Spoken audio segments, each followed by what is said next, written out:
నమస్కారం. మీ కదంబ మాలిక ఛానల్‌కి స్వాగతం. దయచేసి మా ఛానల్‌ని సబ్స్క్రైబ్ చేసుకొని, లైక్ చేసి, షేర్ చేయండి. మనం 'హరివిల్లు' అనే కథ చెప్పుకుంటున్నాం కదా! దానిలో నెక్స్ట్ పార్ట్ ఇది.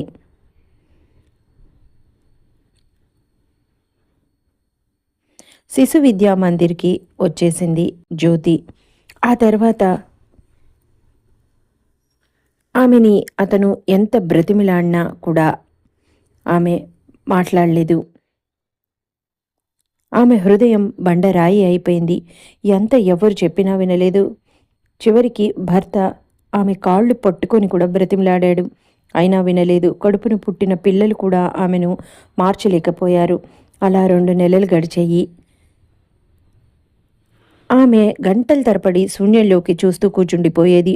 జ్యోతి అంతలా ప్రేమించిన తన భర్త అలా చేయడం ఆమె ఊహించలేకపోయింది. ఈ పరిణామం జ్యోతినే కాదు, ఆమె భర్తని కూడా చాలా దెబ్బతీసింది. ఇక్కడ ఆమె, అక్కడ అతను, ఇద్దరూ నరకయాతన అనుభవించారు. రోజు తన ఆఫీస్కి వెళ్ళేటప్పుడు వచ్చి జ్యోతిని చూసి ఖాళీ ఉంటే తన దగ్గరే మాట్లాడకపోయినా సరే అతను కూర్చొని వెళ్ళేవాడు. ఒకరోజు అతనికి యాక్సిడెంట్ అయింది.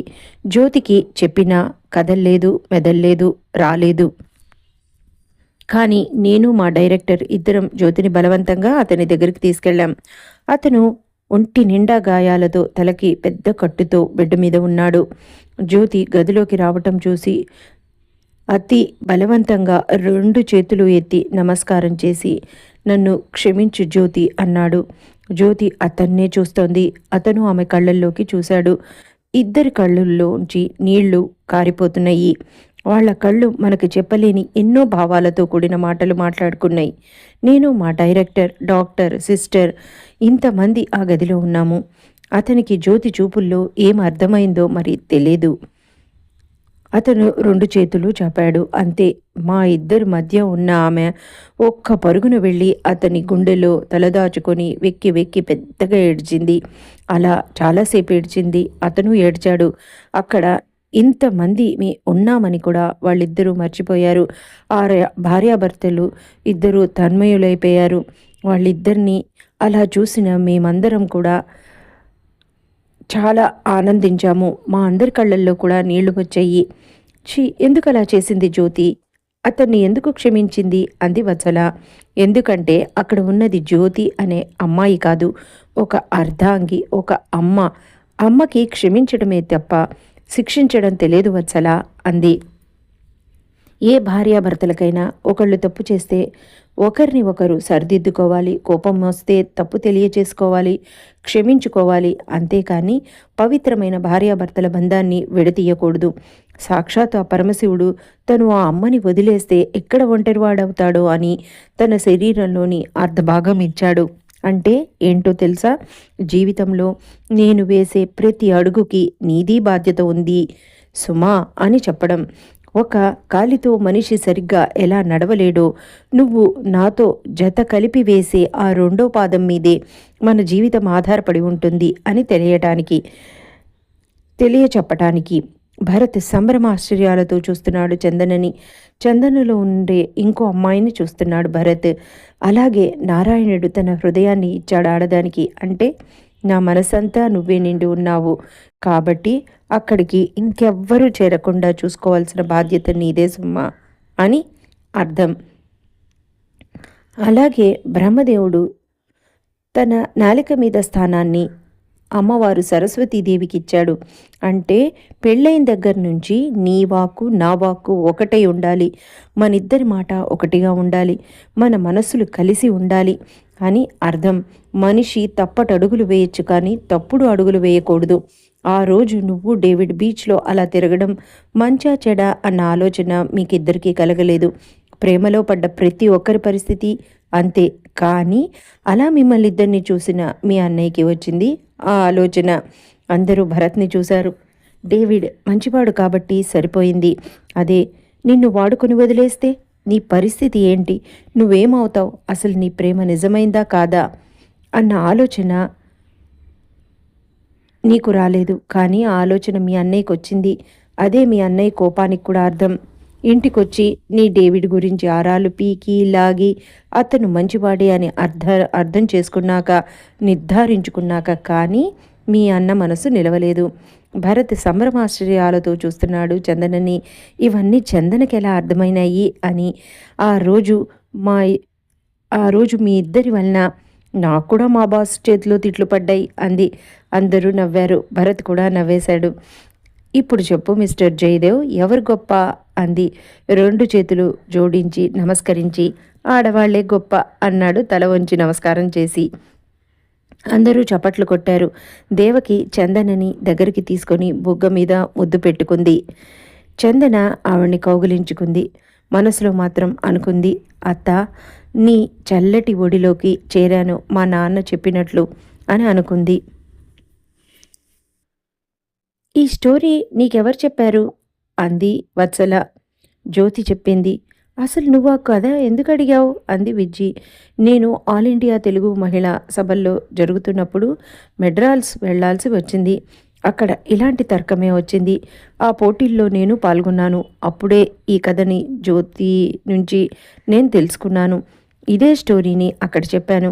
ఇంకా లాస్ట్లో మగవాడు తాగి బయటకి తిరిగి రాత్రికి వచ్చి బెల్ట్తో వాతలు తేలేటట్లు కొట్టినా కూడా, ఆమెని శారీరకంగా అనుభవించి బాధించినా కూడా, ఆ సమయంలో ఆడది తిట్టుకున్నా పొద్దున్న లేవగానే తన మంగళసూత్రాలు కళ్ళకు అద్దుకునే ఎంతోమంది మహిళలు, తల్లులు, పతివ్రతలు ఉన్న పవిత్ర భారతదేశం మనది అని అన్నాను. అక్కడున్న ఒక మహిళా మండలి ఆవిడ, అయితే మొగుడు ఏం చేసినా పడుండాలా అంది. నో, పడుండమని నేను చెప్పను, కానీ భారతీయ వ్యవస్థ, అందులో వివాహ వ్యవస్థకి ఉన్న గౌరవం ప్రపంచ దేశాలను సైతం మన దేశం వైపు చూసేలా చేసింది. వ్యసనం మనిషి బలహీనత, అది మాన్పించటానికి ప్రయత్నించాలి, అంతేకాని విడిపోవటానికి కాదు అని చెప్పి అక్కడ అందరినీ కన్విన్స్ చేశాను. దాంతో అందరూ చప్పట్లు కొట్టారు. దాంతో నాకు గోల్డ్ మెడల్ వచ్చింది అంది. ఏంటి గోల్డ్ మెడలా అన్నాడు జై. ఎస్, మరి నాకు చెప్పలేదు అన్నాడు. అవును, మాకు చెప్పలేదు అన్నారు వత్సల విజ్జి. సందర్భం రాలేదు, అందుకే తెలియలేదు అంది. అయితే ఇప్పుడు జ్యోతి నవీన్ ఎక్కడున్నారు అన్నాడు జై. వాళ్ళకి ఈ మధ్య యానాం ట్రాన్స్ఫర్ అయింది. నవీన్ జాబ్ మారాడు. ఈ సంఘటనతో వాళ్ళిద్దరిలో చాలా మార్పు వచ్చింది. ఒకళ్ళ గురించి ఒకళ్ళు ఇంకా బాగా అర్థం చేసుకుని హ్యాపీగా ఉన్నారు.